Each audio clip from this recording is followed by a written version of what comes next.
Seller called in. It was a couple acres. And we said, hey, if you can get this through entitlements, we think that you can get like 310K for it, something like that. And they were like, yeah, let's do that. Signed the listing agreement, started the paperwork. They come back a couple weeks into the process and they say, hey, can we just take the cash? We're like, just to be clear, you understand if we buy this from you for 184, we're going to turn around and we're going to try to list this at 310 or higher. The process we've already started for you. They said, man, we hope you get it. We just need to be done right now. Net on that project was like 6 figures. Full transparency, no verbal gymnastics. They literally had all of the facts.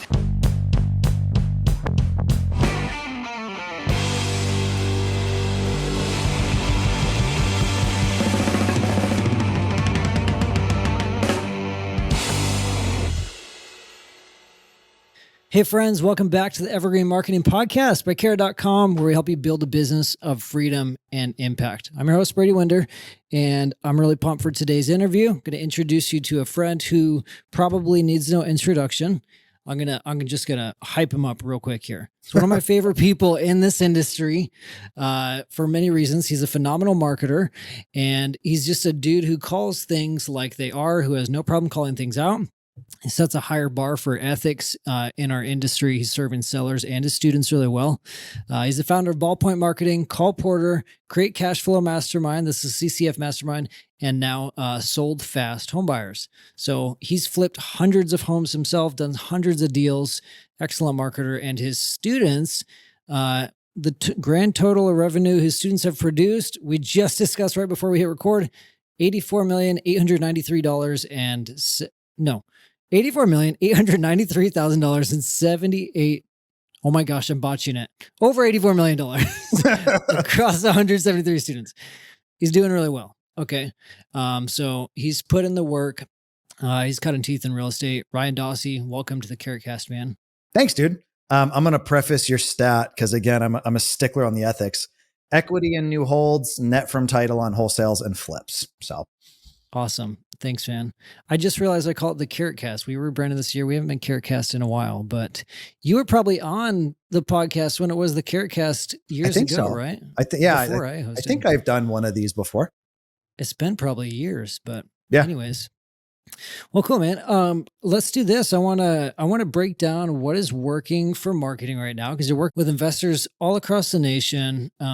You're doing deals consistently. You know what works, and you have built systems and process and marketing that works very predictably. You know your numbers, you know what works.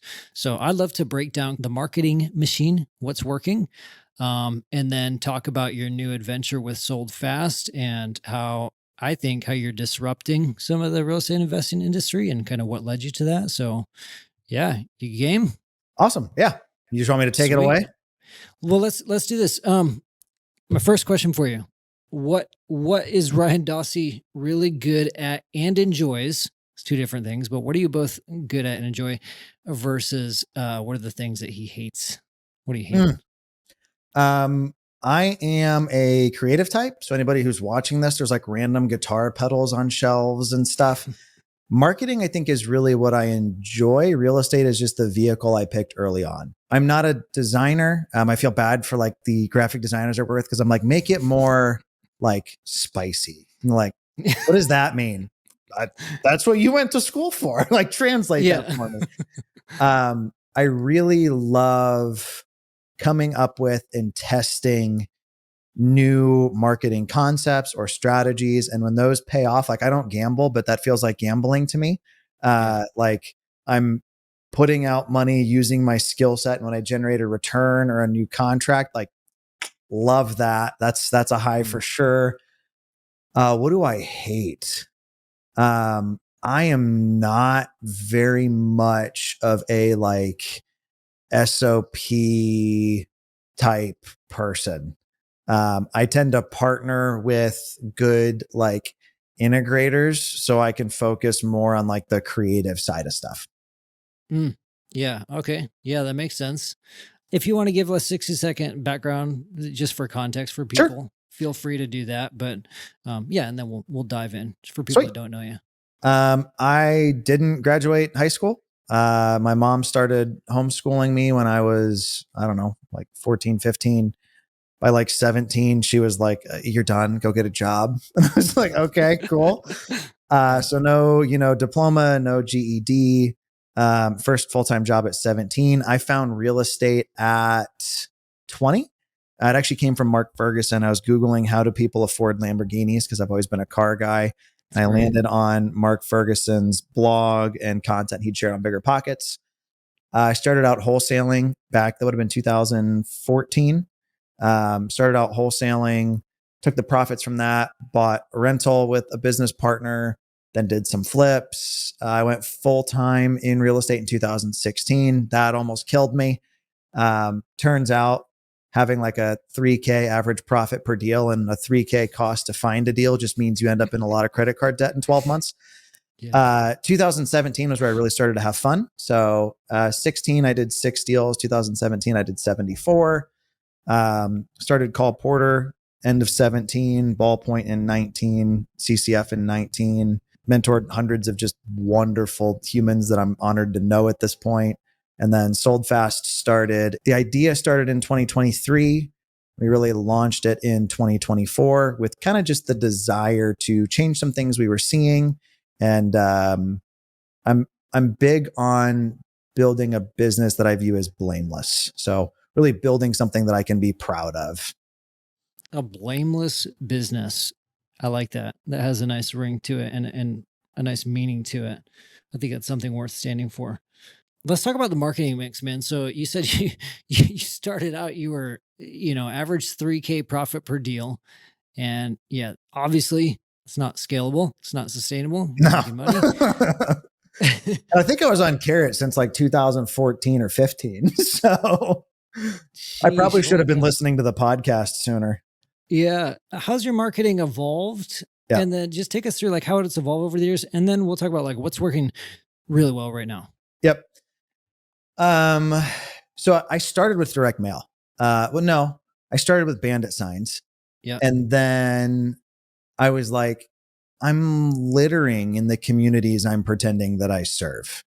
Yeah. And I'm telling myself I'm going to go pick them back up like everybody else claims they do, but I'm not, and I was like, I don't like this. So I started out after that doing just yellow letters, just like bulk printed, cheapest, thinnest paper you could get. That was kind of initial start. Found Carrot and really aligned with the concept of marketing branded. A lot of folks back, 2014, I mean, shoot, even today, still don't market branded.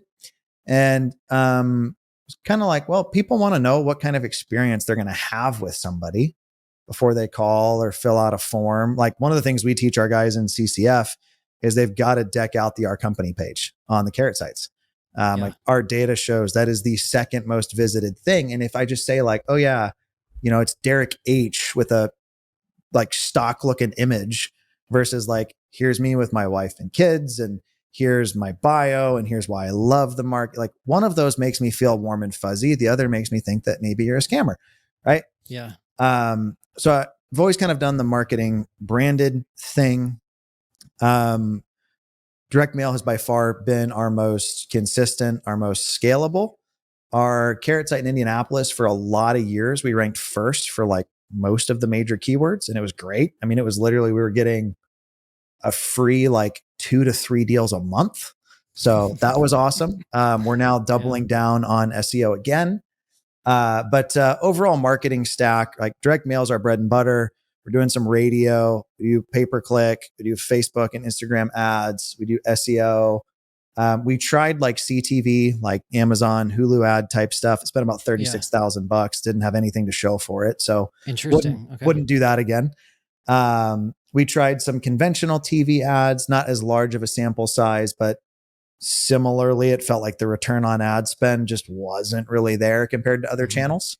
So yeah, marketing kind of stack wise, that's what we're looking at. Interesting. You get pretty granular with your marketing KPIs and your ROI per channel, like attribution, or are you not super concerned about attribution? So I'm concerned about attribution on conversion.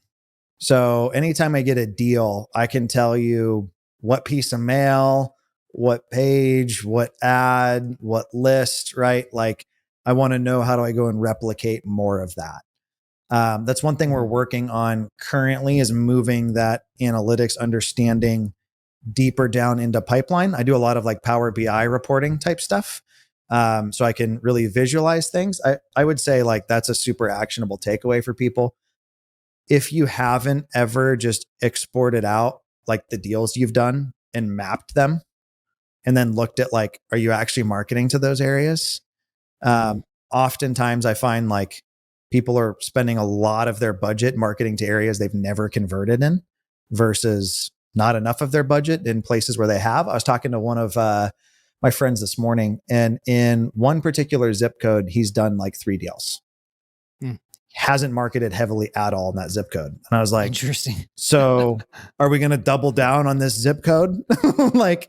Triple, quadruple down, right? So yeah, I would say yes. And then I also try to look at return on ad spend at like the channel level. I've heard different things from different people, but like 3 to 4x plus, I think, is kind of the general like goal of what you should be shooting for. Yeah. We shoot for about 4x. I mean, Yep. I'll talk to some people that are getting like 7x, and I'm Yep. like, wow, that's fantastic.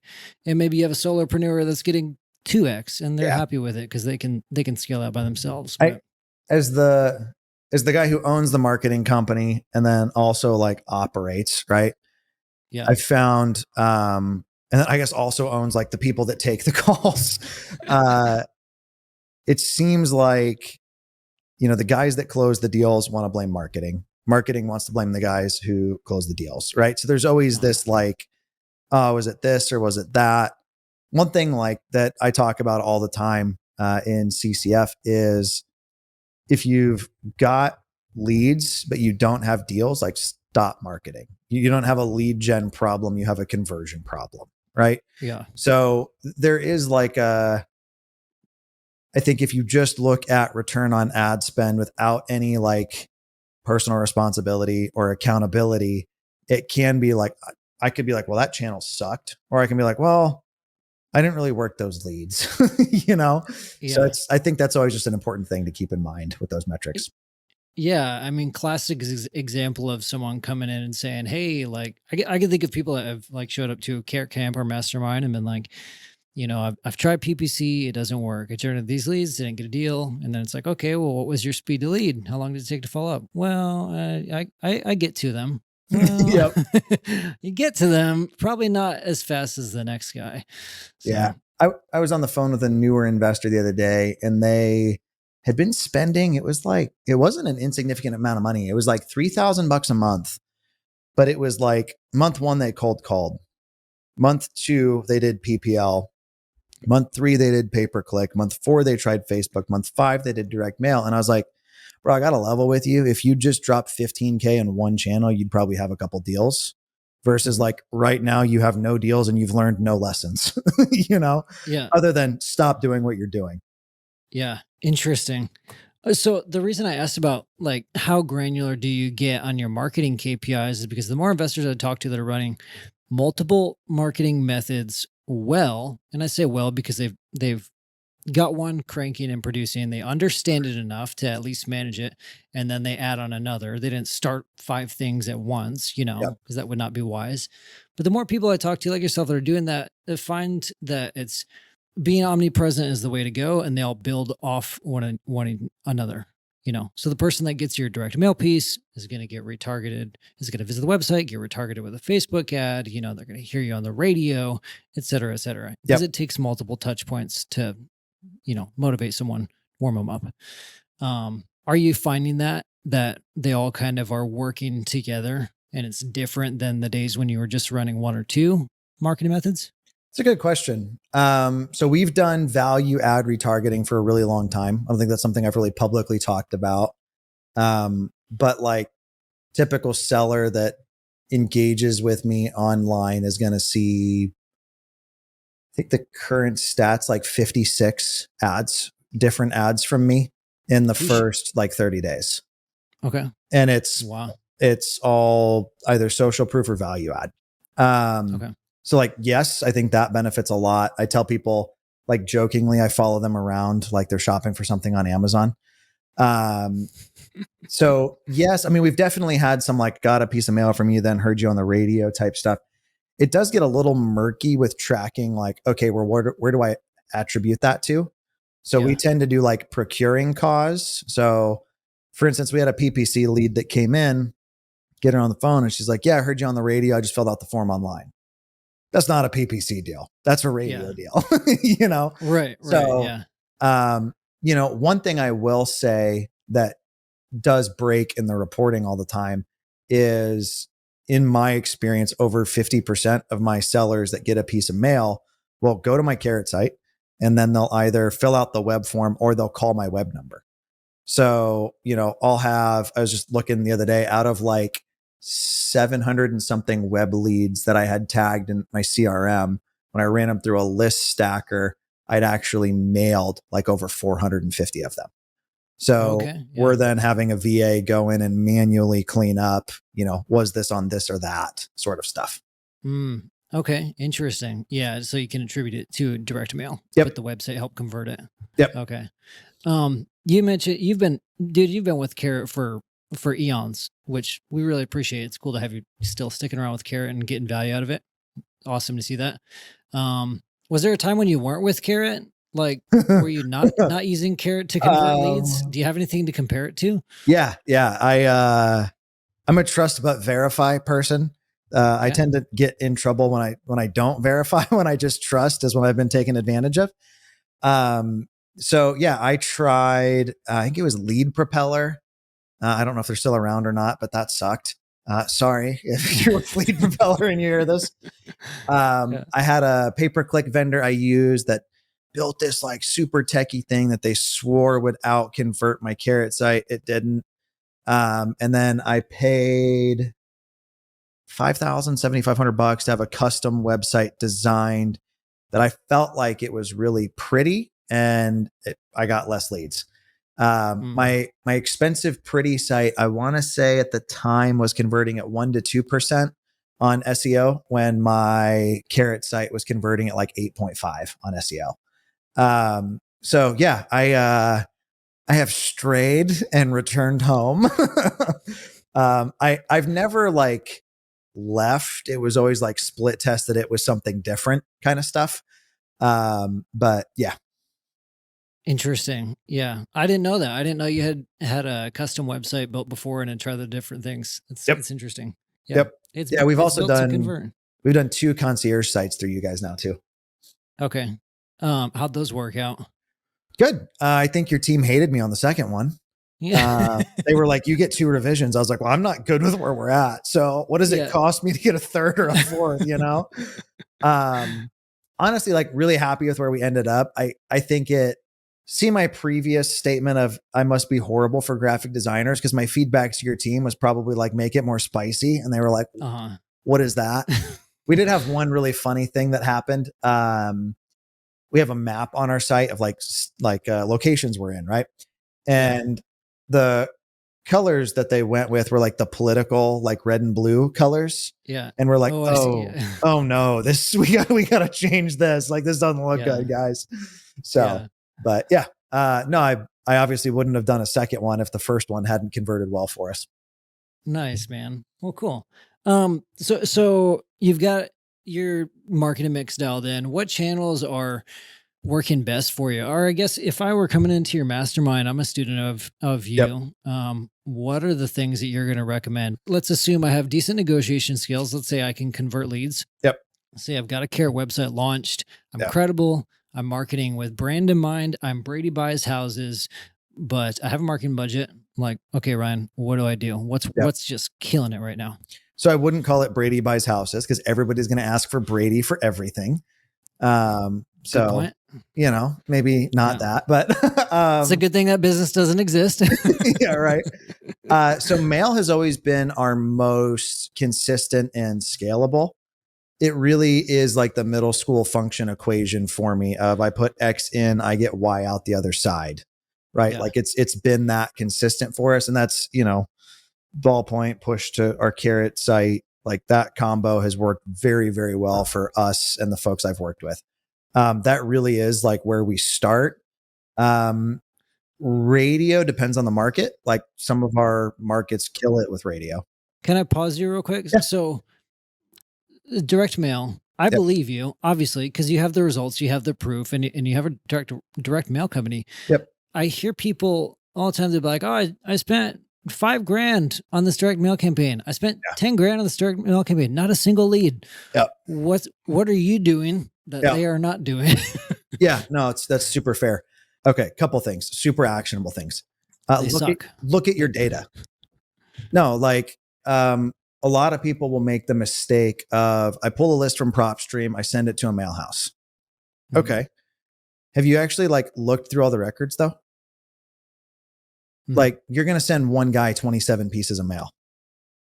Do you think he's going to call you at all? All right. How many people are you sending multiple pieces of mail to the same month? How many of those addresses are vacant that the mail was never going to get delivered to begin with?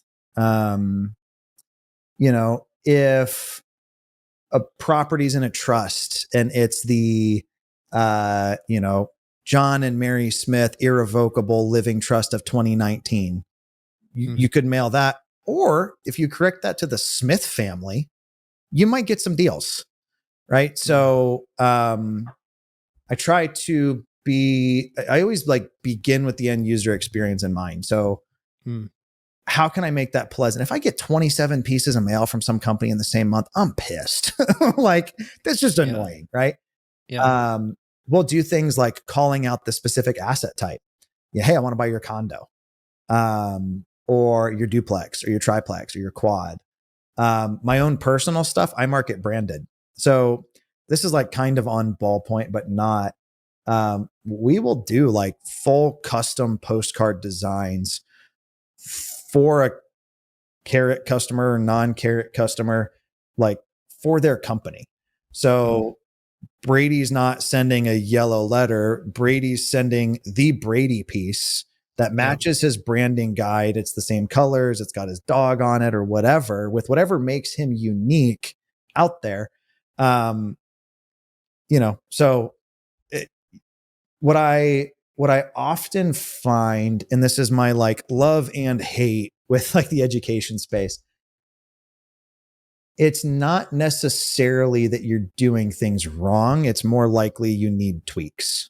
Like the average cost per deal that we see in most markets is like 3 to 5.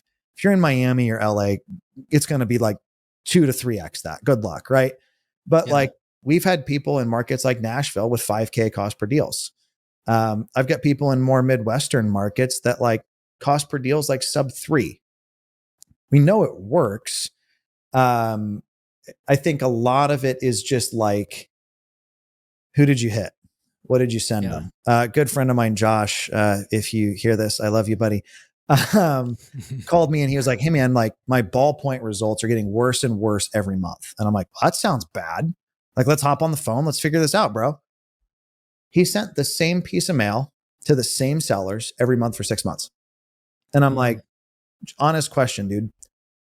If I asked you a question and you said no, and then I just asked it the same exact way 5 more times, are you more likely to say yes the 6th time?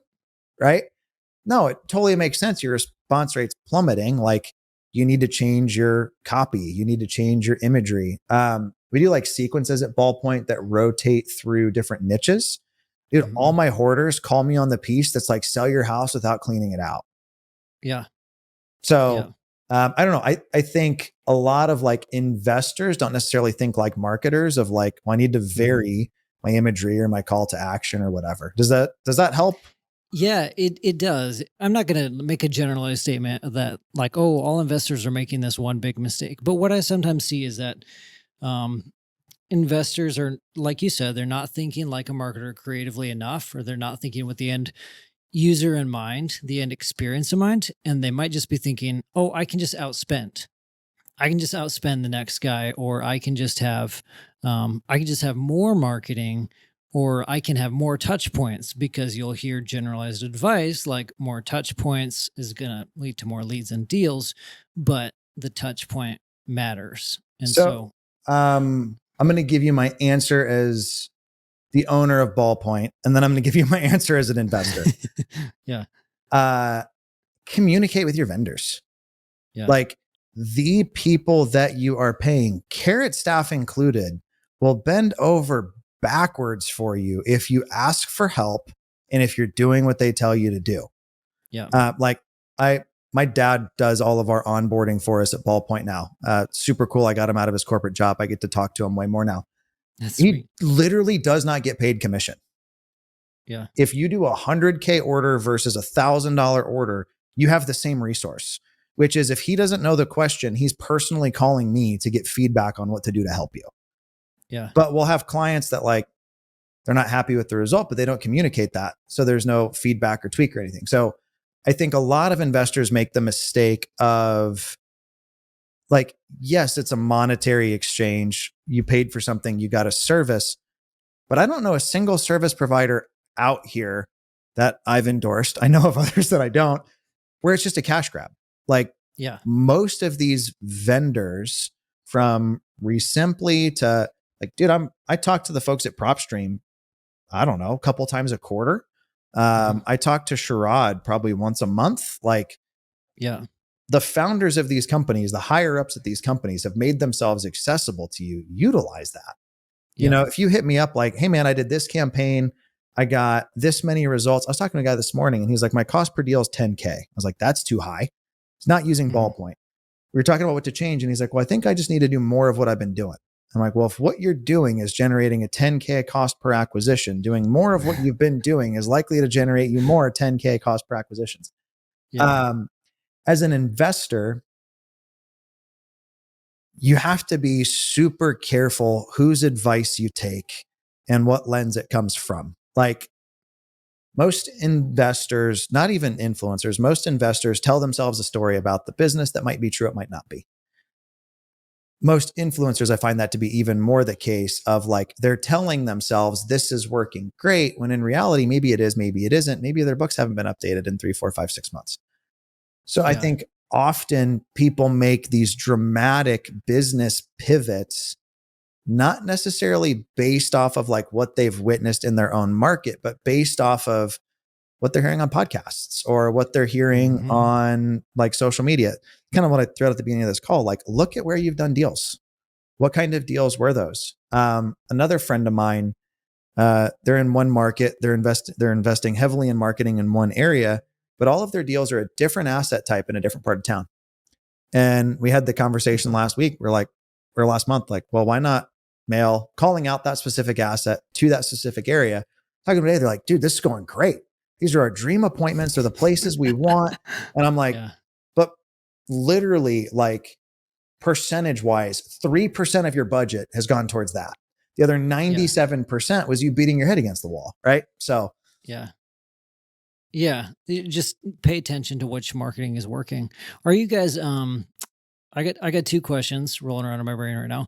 What tools are you using? Like what are your favorite tools for sorting lists, for all these granular marketing activities? And then I'm also curious if you guys are putting the Carrot website on the direct mailers or QR codes, anything like that.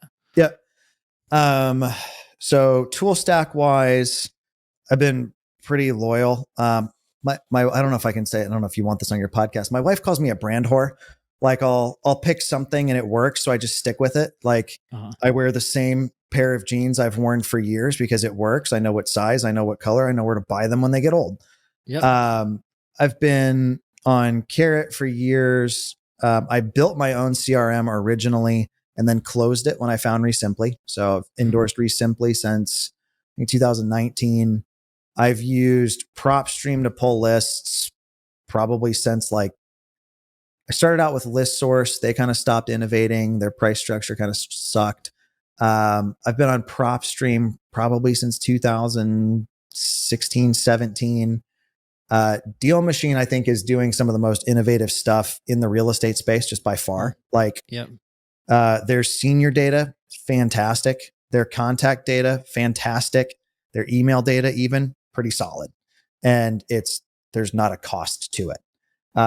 So I've told the folks at Deal Machine, like they're doing more innovation than anything I'm seeing.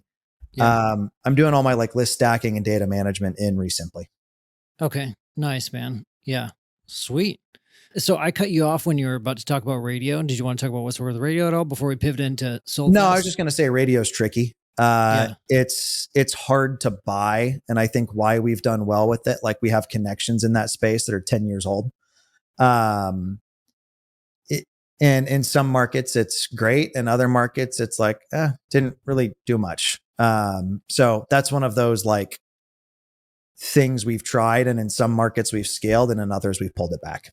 So that's the marketing that's working right now. And I think, Ryan, I planned on getting more granular into the tactics of what's working, but I don't think we need to, because the one thing you said about just dig into your data and talk with your service provider. I mean, like, I feel the pain of that, as working for Carrot. It's like, we'll see people sometimes not get results or leave. They're like, why isn't this thing working? But they haven't taken the time to understand it. It's just like, throw money out there, maybe not do anything. That's not everybody. I'm not accusing people, but it's like, if you don't take the time to understand it and dig in and find out how to get results with it, you're not going to get results. Yeah. But we've got a whole team of people who, like you said, will bend over backwards to say, love to help. What are your goals? Let's help you get results. Here's what you need to do. And you still got to put in the work, We had one of our guys just close a deal that was in his CRM for 954 days. Holy cow. So like, one of the things I like to ask people when I meet them that are like interested in real estate is like, do you have like a quit date?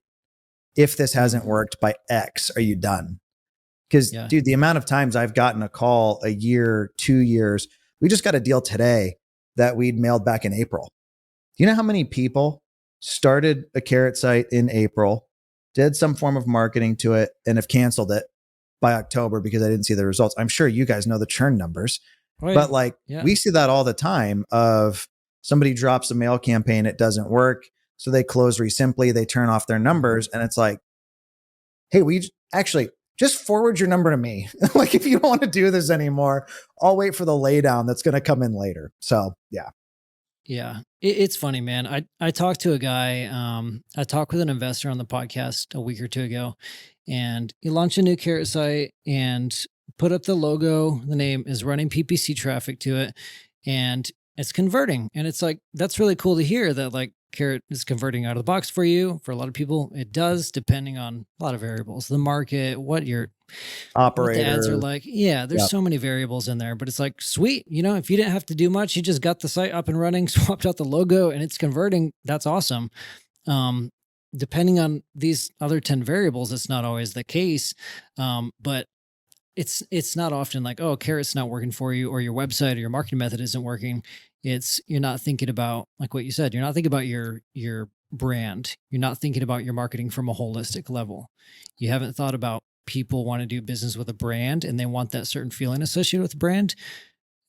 You can't just hide behind a phone number and a faceless brand. Can I give you a quick business thing we found recently that not in our real estate company? Running ads, getting leads, pushing traffic to a scheduling page. And we're like, okay, like we're not hitting the goals we want to hit in this company.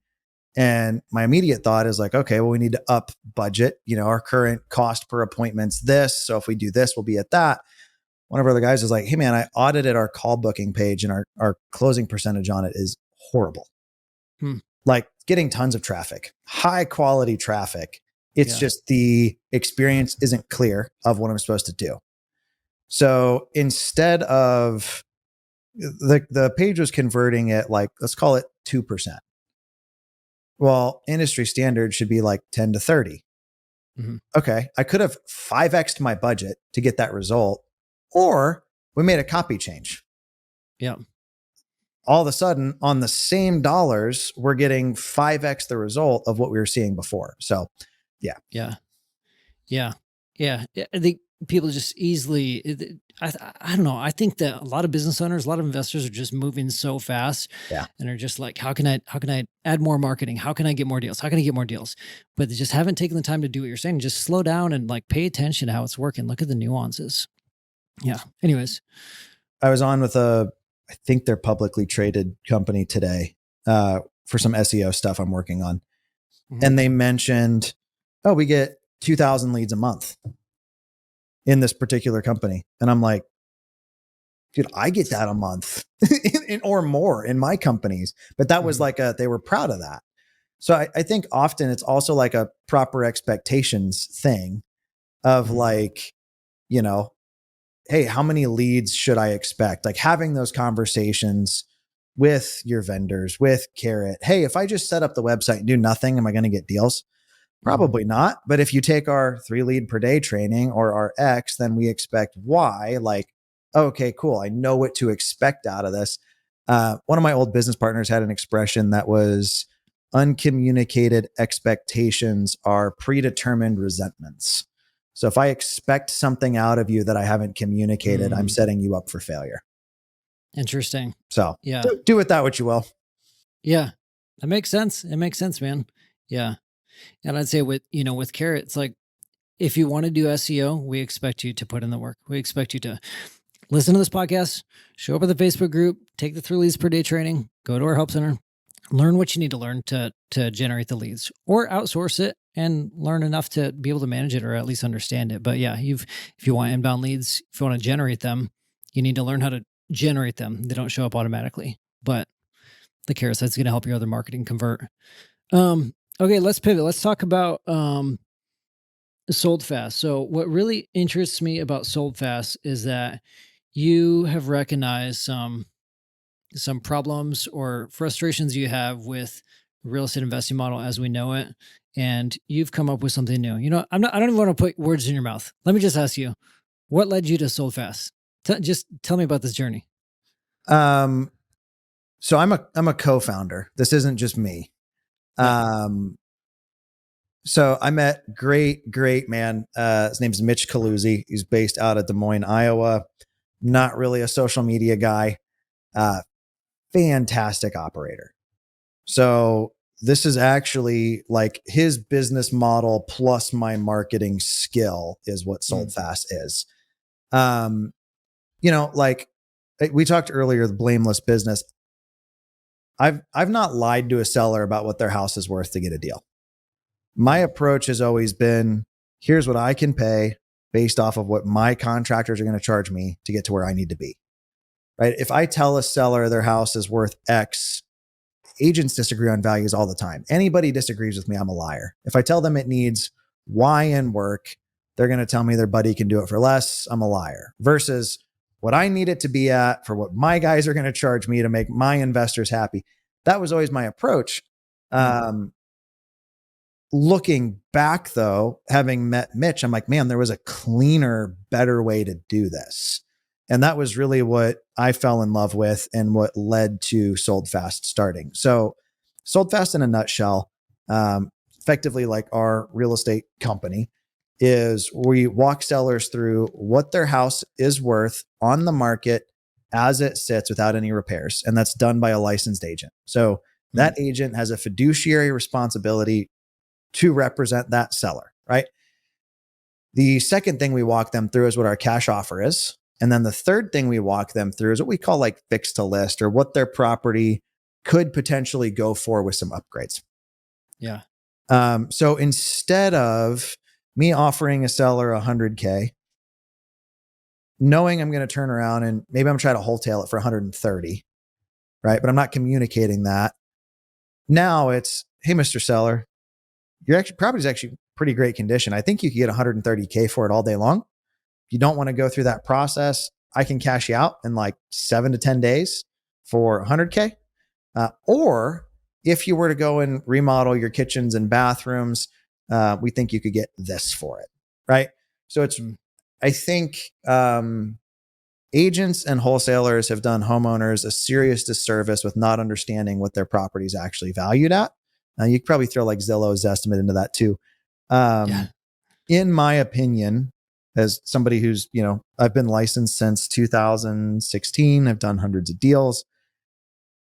A property's value comes down to its location and then second, its condition. A property in a great location that's absolutely destroyed inside is not going to go for retail. Sorry. Like it's not going to happen. Yeah. Flip side, even in a rougher part of town, a really well-maintained property is going to go for potentially more than the average. Right. So, it's, we had a deal that's like the perfect explanation of why I love this business model. Yeah. Seller called in. It was a couple acres. And we said, hey, if you can get this through entitlements, we think that you can get like $310K for it, something like that. And they were like, yeah, let's do that. Signed the listing agreement, started the paperwork. I think the cash offer on it was 150, 184, something like that, right? We're protecting the downside of what if we can't? They come back a couple weeks into the process and they say, hey, can we just take the cash? We're like, just to be clear, you understand if we buy this from you for 184, we're going to turn around and we're going to try to list this at 310 or higher. The process we've already started for you. They said, man, we hope you get it. We just need to be done right now. Great. Net on that project was like 6 figures. Sheesh. Full transparency, no verbal gymnastics, no like, they literally had all of the facts. Hey, this is going to take a couple more weeks. What if we wanted to be done like a couple days though? Right. I don't know. That level of bluntness. And then the other thing we've done is we lead with what makes the most sense for the seller. Mm-hmm. So a lot of investor agents shoot themselves in the foot because they lead with what they want, which is the cash offer. Right. Mm-hmm. So I've watched more investor agents than I know. I used to tell them, you just got to pick one. Which one do you want to be? Because they would go in and they'd say, yeah, I can give you 100K for this. The person's like, oh, that's too low. And they're like, you're right. Let's list it for 240. Yeah, I'm not using you as my realtor ever, bro. Versus, hey, Mr. Seller, this place is super nice. I think it's ready to go on market. If your priority is getting the most amount of cash out of this possible, let's get this listed for you. I'll white glove it, full service. Promise you're going to be thrilled. Let's get it sold. Well, my priority is getting out of it quick. Okay, then let's explore cash. Right. Here's why that number is what that number is. But it's been really cool to not have that pressure of like, I have to try to convert this into a cash thing. In Salt Lake City, Utah, we pulled 3 retail listings this month, 3% commissions on, it was like north of $1 million in property. You do the math, but that's a pretty solid couple wholesale deals. With no risk, no lying, no exposure. Interesting. So you've had you obviously have like a very profitable, successful business model. Do you feel like your level of transparency in this approach has lost you more deals than the average investor, or gained more deals? It's probably hard to gauge, but I'm just curious. We routinely lose stuff to wholesalers that are lying. And then the sellers come back to us. So we see a bit of that. So literally in system, we track every appointment we have. If they didn't sell to me, I'm going to know who that deed transferred to and when it closed. So like we follow these things till they're like, my follow-up stops when they no longer own that house. Right. We've 100% had they're going to give me this. Can you match their price? We've literally been like, well, that's monopoly money. They're not going to give you that. Like, I'll follow up with you in 3 weeks. So I don't know. I can tell you it's been fantastic though for reviews, social proof, referrals. Like that for that angle, it's been solid. Yeah, that's awesome, man. So you're profiting more. You're still closing those deals. You could sleep at night. We're closing stuff that you could have maybe closed through like a complex, legal, sneaky real estate way to monetize. That instead it was just like, hey, let me just throw this on the market for you and you keep all your equity. Yeah. Right. Like, I don't know, that to me feels really good. So I've done way more listings. Step back. I've not done more listings than cash purchases. I've done way more listings under this model because I'm prioritizing what's best for the seller, not my own interests. Right. But I can tell you feedback from the guys that work with us in the markets they're in that used to do it kind of how most investors do it. They're like, dude, this is so freaking cool. Like literally we had one that the lady came to an open house on one of the flips, and she was like, "Oh, I like it, but I have to sell my place." And the flipper was like, "Well, my agent can sell your place." So we're getting a lot of like not just one transaction out of somebody, but two or even three. So there's a lot more like repeat referral type business. It's more than what you see on the surface. Yeah. Yeah. Well, a lot of investors, not a lot, but some investors will be like, "Well, I'm getting these leads, but they're just retail leads." It's like, end of Cool. sentence. Let's take them all They're day just long. retail leads. Yeah. And it's like, man, there's still people. They're human beings that need to sell their house. Yep. Are you going to help solve the problem wholly, or are you going to offer one solution? And people are probably listening to me and Trevor and you say this, be like, stop beating the dead horse. Yeah, I've heard that. I just want the cash buyer leads. I just want the super motivated leads. And it's like, just got to make a decision. I feel like I would caution on prejudging your leads. Most of my sellers start out as unmotivated tire kickers if I was to judge who they are or what they were off of that initial phone call. Yep. I've bought more deals that I didn't see coming as a buy than I can count. Newer, nicer places, not even we had one deal we did in Indianapolis. It was in Noblesville. We netted like 75, 76K. They called and they're like, "Yeah, I got your thing in the mail. I just want to see what your number is. Sure, come on out, take a look." Right? Yeah. I'm like, "Why do you need to sell?" "Oh, I just want to see what your number is." A lot of people be like, "Oh, got me with them, get to know them." They're like, "Well, we want to know what the number is because we just completed construction on our new house. And like, if it makes sense, we'll just dump this one and go move into the new place." We're like, "Okay." Now, to be blunt, it sold for way more than we thought it was going to sell for. I think we thought it was going to go for like 200 and it went for like 250. Was part of why we made so much on it. But it literally, our remodel on that place was under $400. We refilled the propane tank and did a deep clean. That was it. So that's crazy. I'm not looking for motivated sellers. I'm looking for reasonable people. As a home buyer, I'm looking for people that want to trade equity for an easy transaction. As an agent hoping to get a listing, I'm looking for somebody that like is open to honest feedback about what their property is actually worth and why. Yeah. That's good, man. I love that. I think my last question, just for the sake of time, I'd love to just nerd out on this stuff all day, especially around the business model and ethics side of it. But who's this a good fit for? Like, are you able to change investors' minds? Are you able to change students' minds around what you just talked about? Like, you're looking for reasonable people versus motivated leads. So I think we've done a good job, particularly like with the folks we work with on the like, you're not looking for desperate people. There's even like some typical niches I don't even market to, like no desire to profit off of somebody that's in pre-foreclosure. That I haven't done a pre-foreclosure mailing in years. The like desperate seller, motivated seller thing, like, yeah, it's been convincing people to work their leads is probably the least sexy part of a real estate investing business. The doing what's best for the other person. I had a tweet I threw out a while ago, but maybe I'm just starting to get old and grumpy, but it feels a little bit like our moral compass in real estate has gotten warped to that like right or wrong as if it was profitable or not. And that really is part of our desire to change. Like I want the people we interact with to be better off having done business with us.